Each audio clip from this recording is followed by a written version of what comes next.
On this week's GTA 5 o'clock, are we getting a new first-person mode for new-gen versions of GTA 5? We discuss some features you may have missed. And the PS4 and Xbox One version is only 8 weeks away. We start the countdown on this week's GTA 5 o'clock. Hello and welcome to this week's GTA 5 o'clock. I'm your host, James Jarvis, and I'm joined, as ever, by co-host Dan Dawkins. Hello. Hello, Dan. Quick little thing to clear up at the very beginning before we get into this week's show. Last week, we saw that high-fiving dog, and we were like, oh, maybe you get new dogs. Of course, that dog is from a Strangers and Freaks mission. We forgot about that. We're sorry. You said we said. We said. Do you mean you said? Thanks to the hundreds, literally, of people that pointed that out. Loads of people said, actually, do you guys even play GTA 5? Hands up, I've totally finished GTA 5. Have I hoovered every single side mission? No. No is the answer. And if you've ever seen me play GTA Online, you'll also know I am not one of the world's leading proponents in that sphere either. No. What this deal is I either think about the game and tell you stuff that's usually accurate. That's the pact we've got here. Yeah. Not necessarily being ultra molecular with the game and the side missions. I have also finished the game, and most of you will know, do another series about GTA Fact or Fiction, which is about all the things.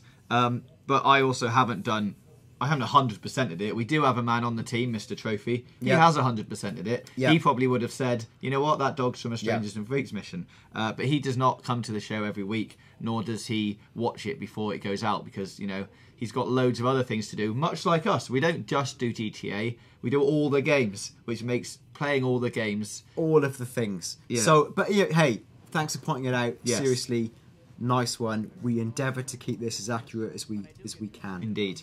So let's move on to the big news of this week, and it is, of course, most of you have probably already seen it, there could be, or let's say 90%, a first-person mode, both in-car and on foot, in the new-gen versions of GTA 5. Now, this was posted on the Rockstar Newswire, which has since been taken down. You can find the page in a Google cache, which means it did exist. As I was saying to Dan at the beginning, normally I'd be a bit dubious about these kind of things because they're quite easy to Photoshop because they're on white backgrounds and things. But the fact that it's in a Google cache means at one point it probably did exist.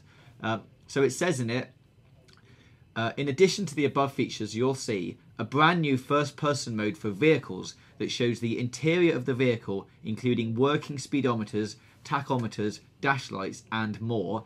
A brand new first-person mode while on foot. A wealth of new Easter eggs and random events for story mode, and new animals roaming Los Santos. Now, we know a lot of the new animals. We've seen them in the trailer.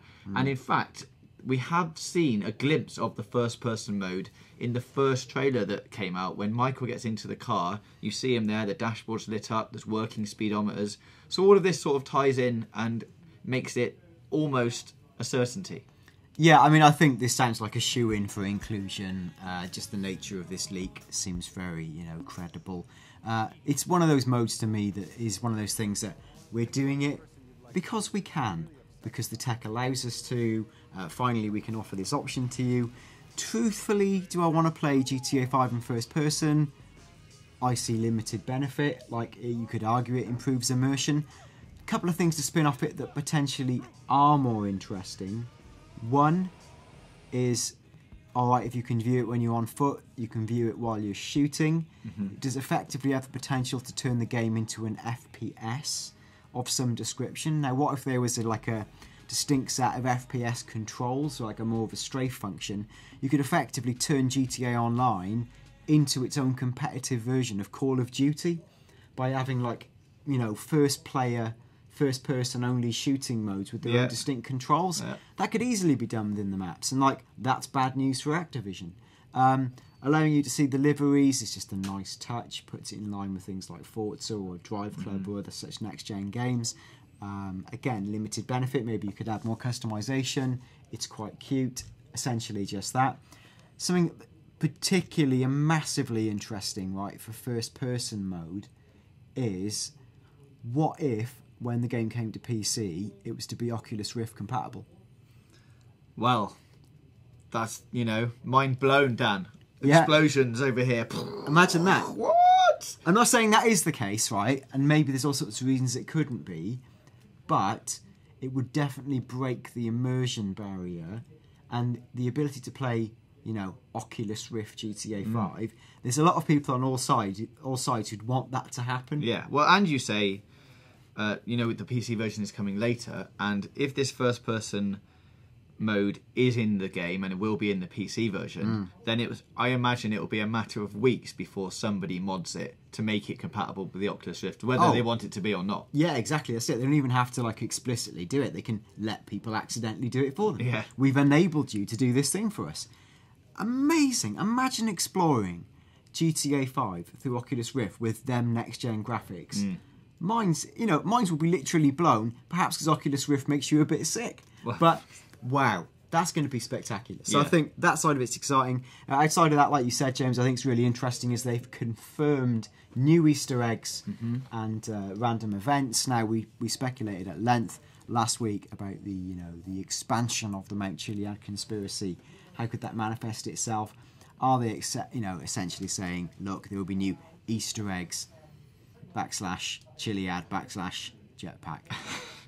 Well, James, now, allow me to blow your mind and feet. Again. First person Oculus Rift jetpack exploration of Los Santos. Well, I'm saying that is absolutely making me feel sick. You're going to be very sick after that. Yeah. But, hey, again, putting it out there. Yeah, well, that is very exciting. So, if you've got any other things that you think the first-person mode could be used for, a lot of people I've seen on the internet are saying even if you get in a car and it's raining, maybe you'll see rain on the windshield and things like that. You'll be able to hear raindrops on the roof just to add to the immersion, all that kind of thing. So let us know in the comments what you think about that.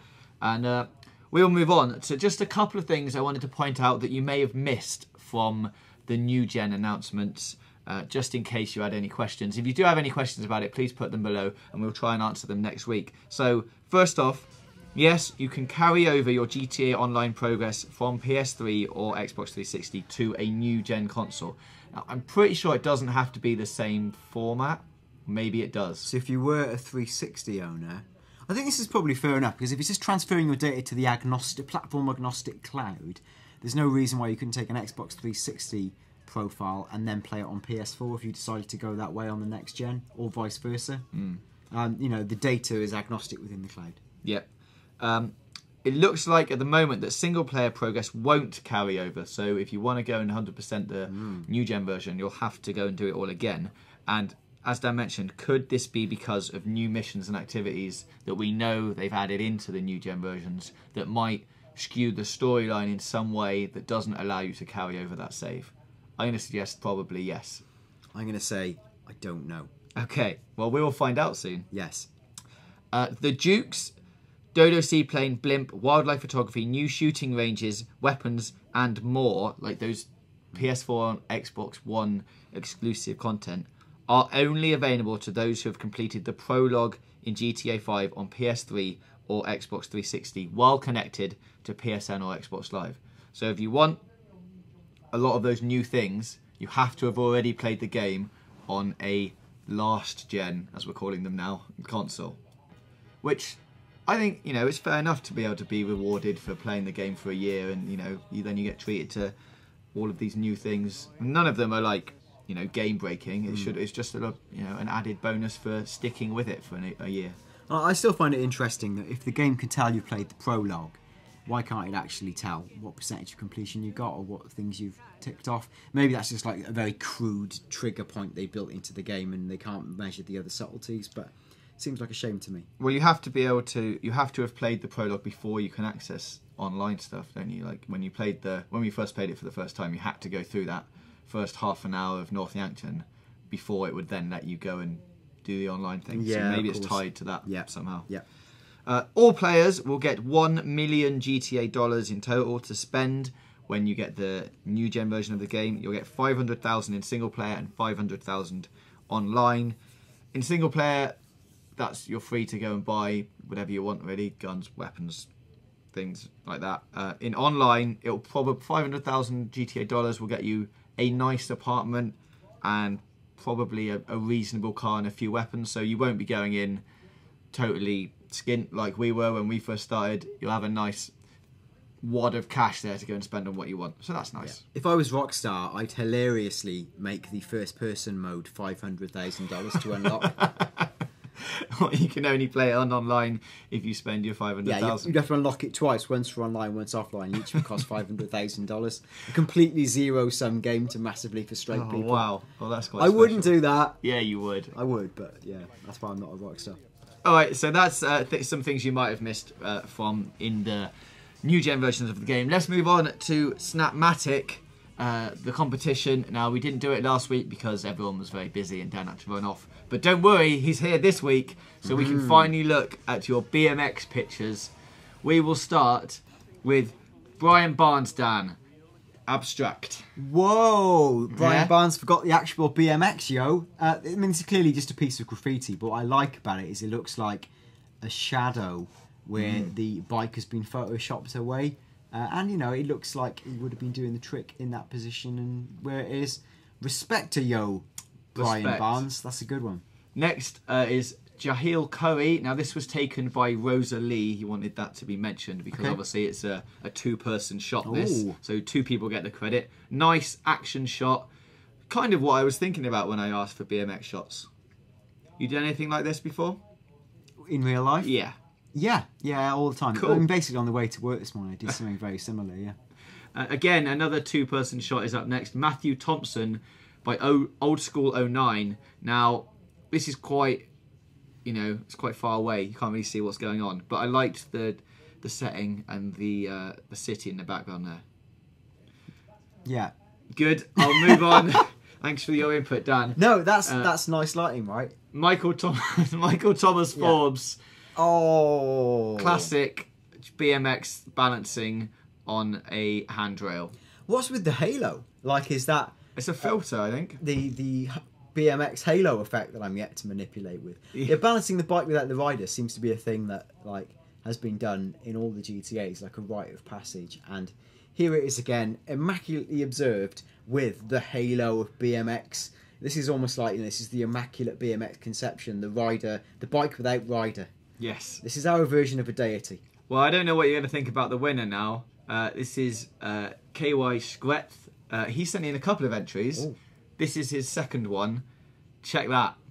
Well, that's pretty nice though, right? Like, yeah. The lighting's lovely. Black and white. Looks like he's certainly going to land on his head and die. Like, all those things are quite exciting. It's just a really lovely frame shot, isn't it?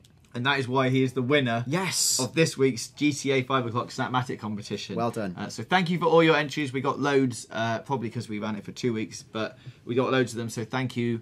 If you didn't get mentioned, try again next week. And the theme for next week is unexpected events. I just don't know what to expect. Well, we are in for a treat, I'm sure. So send us your unexpected events. Put your Snapmatic links in the comments below, or get in touch on Twitter at GTAV o'clock, or on Facebook at facebook.com/GTAV o'clock. Challenge Dan has taken a little bit of a break, and it's going to have to take another break this week. But we will try and get Dan back in the challenges next week, and because I know he thoroughly enjoys them. I do enjoy them. Unfortunately, I'm being challenged in far too many areas in my actual life right now, leaving me very little time to play games or be as spectacularly bad at them as I has been. I hope it will return soon. So, GTA on PS4 and Xbox One is out November 18th, which is just 8 weeks away. Oh. Start the countdown, boys. We will, of course, be covering the game right up to launch, and probably after as well. So stick around here and come back next Wednesday at 5 PM GMT for another GTA 5 o'clock.